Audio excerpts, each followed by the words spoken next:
Hello, everyone, and welcome to English Pod. My name is Marco. My name is Catherine, and today we're going to be helping you find someone to help out around the house. That's right. So we're looking for someone to help us do some things around the house. So we're going to talk about this more in depth.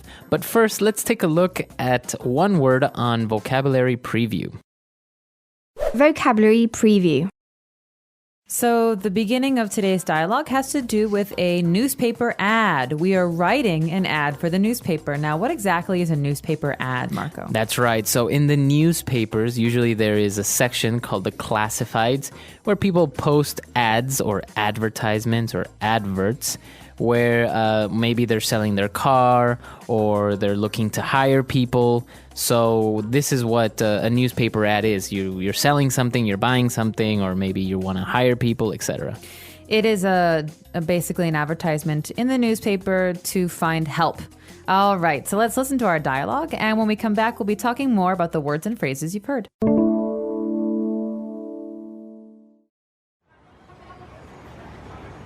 Can you help me write a newspaper ad? Sure. Now, what are you looking to buy or sell? Actually, I want to hire someone to help me around the house. Oh, you want to get a maid? Well, I think it's better if you call her a cleaning lady or domestic help. Okay, so what do you want her to do? Well, let's see. I want her to come in 3 times a week for a couple of hours to clean the kitchen, bathroom, and maybe do some cooking. Got it. And how much do you offer per month? I would pay her hourly. I don't know what the going rate is, though. I know for sure it's more than minimum wage, but maybe you should just negotiate with the person that answers the ad. Great. Thanks for your help. All right, we're back. So now let's take a look at language takeaway. Language takeaway. Okay, so first of all, today, Marco, the advertisement is about wanting to hire someone. Now, this is an important verb, especially when we're trying to find help. The verb to hire. That's right. So to hire means to give someone work, to offer a contract to someone. Okay, so my boss hired me 3 years ago. That means he gave me a job 3 years ago. That's right. But this is not just for office jobs. This is for all kinds of jobs. So what about cutting your grass or Also, doing your lawn? That's right. So you can hire a gardener, for example, and it's basically the same thing. It means that you're going to pay someone to work for you. Okay, so today we wanted to hire a maid. M-A-I-D, a maid. But this is a little bit old-fashioned, this Right. word. What does a maid do? Or what did a maid do? Well, a maid is basically a woman, a female servant, so to say, a person that basically serves you. All right, so she cleans the house. She maybe puts the covers on the beds, washes the dishes, cooks, does all of these domestic things. So she works around the house. But because there's a bad association, we don't like to think, oh, we have servants. Right. We don't say maid anymore. We have 2 other ways of saying this word. That's right. So we could say that we want to hire a cleaning lady, right? Or we want to hire domestic help. Okay, now there's an important difference between these 2 words. First of all, cleaning lady is a woman, a lady, and she is someone who only cleans. Right. She doesn't take care of your children. She doesn't walk your dogs. Right. She basically just cleans the house, washes the dishes, cleans the clothes, washes the floors. So she's a cleaning lady.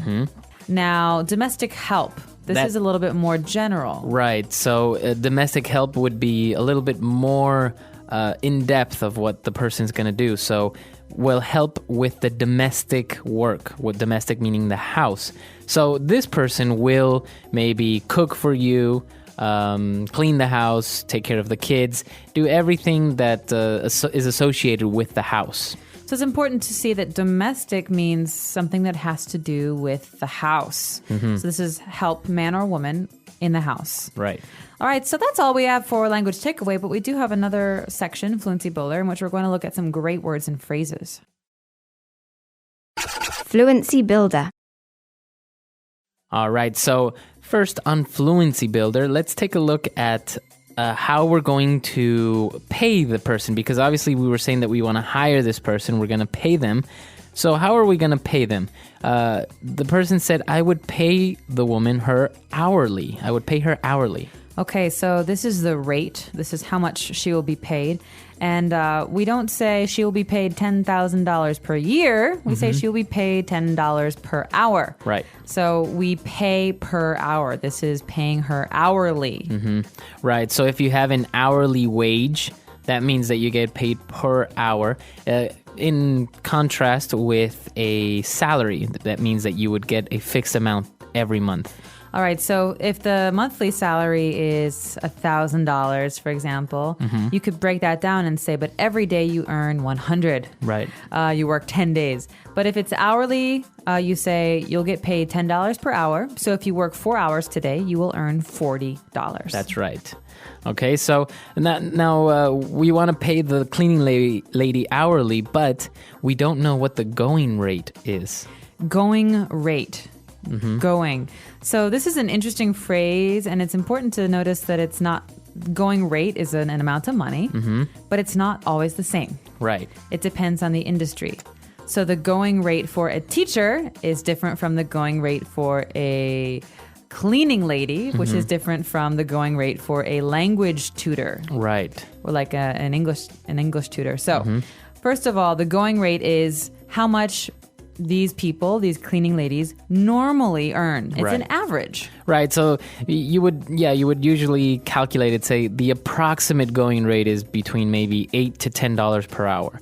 So it's not like an exact amount. You would say the going rate is more or less a certain amount. It's not exact. So you might ask your friends, what do you pay your cleaning lady? And one friend says, oh, I pay $12 per hour. And my other friend says, oh, I pay about $8 per hour. So to me, it sounds like the going rate is about $10 per hour. Right, exactly. So we're not really sure what the going rate is. So our friend says, well, you know what? I'm sure it's more than minimum wage. Now, minimum wage is actually something that the government decides on, or either the federal government in America or the state. And each state will have a number that they say that is the least you can pay a person per hour. Right. Right. So it is the law. If you pay less, it's illegal. It's illegal. And this is because we expect everyone to be treated fairly. Right. So you don't want to take advantage of people. No. And so, for example, in America, in my state, Illinois, I think the minimum wage is $7.25 per hour. Oh, really? Wow. It's pretty high. And this is because people need to pay for health care and cars and houses and children. So we say the least you can pay someone is $7.25. Now, this is different. As you said, it could be different from state to state, right? Yes. Because I know in some states, if I'm not mistaken, it's like $5.50 or something like Yeah, this. some states it's $5. It depends on the cost of living. If it's cheap to rent an apartment or to find transportation, then obviously the minimum wage is going to be lower.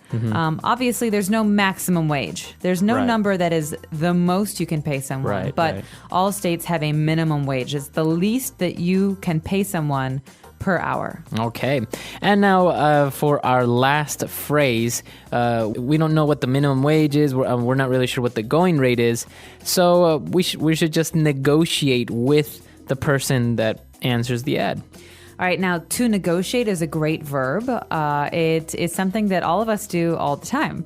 Right. So to negotiate means to try and compromise or reach an agreement. Reach an agreement. And so maybe I say, the most I will pay is $11. So I say, okay, I'll pay you $9. And I say, no, I'll take 12. Yeah, sorry, 12 is too much. I'll pay you 10. Okay, Most. 11. 11? Okay, All right. agreed. Okay. So it's a way of reaching an agreement, like you say, where both sides have their goals. Right. And they try to find a price that is the best for both parties. That's right. So it's basically a verb to negotiate, and this is what you do in, like, as you said, in many circumstances, especially when you're getting a job. Yes. All right, so let's listen to the dialogue one last time, and we'll be back in a bit.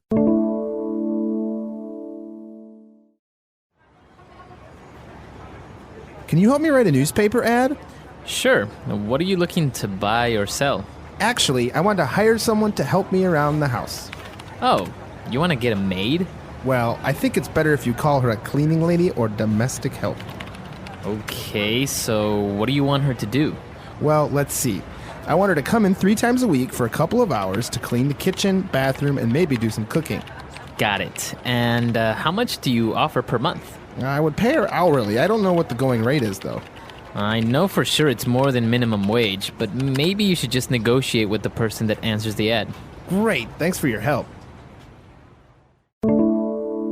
All right, so talking about minimum wage, is there any exception to why a person would earn less than minimum wage? I don't believe so. Well, if they're not legally employed, right? So if you're talking about people who we say are under the table, working under the table, that means that they're not working legally, they're not paying taxes, then maybe those people will be paid less. What about waiters and waitresses? I've heard that they earn less than minimum wage, but because they earn tips. This is true. So most restaurants say, okay, we will pay you as a waiter $3 an hour, but because you will earn tips, you will earn more than the minimum wage. Right. So this is a good exception. Unfortunately, there's no promise. If you have no customers, you Right. earn no tips, so you're still earning less than minimum wage. That's right. But it's possible that you also have many, many customers and you earn lots of tips and you make $15 an hour or something much higher than the minimum wage. That's right. And actually, being a waiter or a waitress is a very common job that a lot of people have when they're still in school or over the summer. And I've heard that it could be quite good because, Americans are pretty good tippers. That's right. Americans generally tip between 15 and 20%. Wow. And you know that you have to tip because your waiter does not earn a minimum wage. Right. And so I you're think there is conscious this about that. expectation, yeah. So if your bill comes out to like $100, then you are most definitely going to leave at least a $20 tip. Usually, $15 to $20. $20 if it's that much money. Wow, that's very, very interesting, especially considering that in many countries, tipping is not really considered, it's not expected, or it's not really something that people do.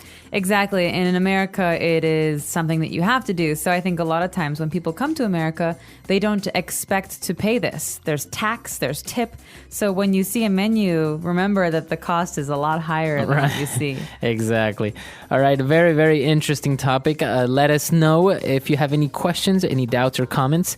You can find us at englishpod.com. We'll see you guys there. Bye. Bye.